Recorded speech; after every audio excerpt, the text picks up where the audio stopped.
Everybody, Peter Zeihan here, coming to you from San Francisco Bay, where I'm cooling my heels waiting for my flight.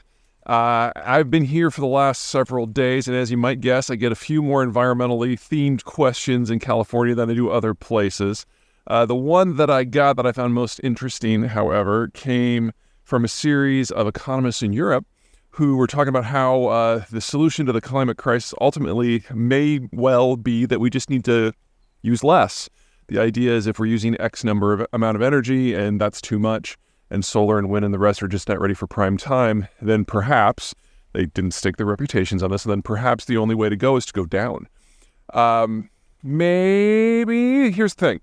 There's a direct correlation between economic activity and energy use. So while you can make efficiency gains, they tend to be incremental.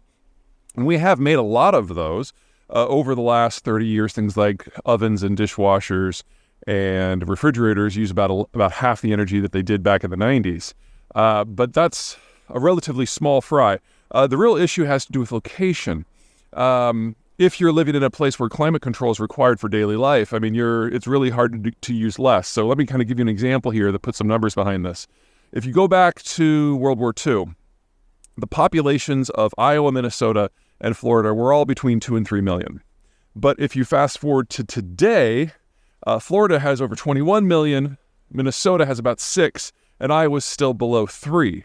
The difference is climate. Say what you will about the Midwest, it tends to have summers that are not too oppressively hot and winters that are not too oppressively cold. And so if you're in the middle of it, like in Iowa, climate control is nice to have, but it's not required for modern life in the same way that it might be, say, in hot, humid Florida or frigid Minnesota. But once the Minnesotans could have heat and once the Floridians could have air conditioning, the math changed.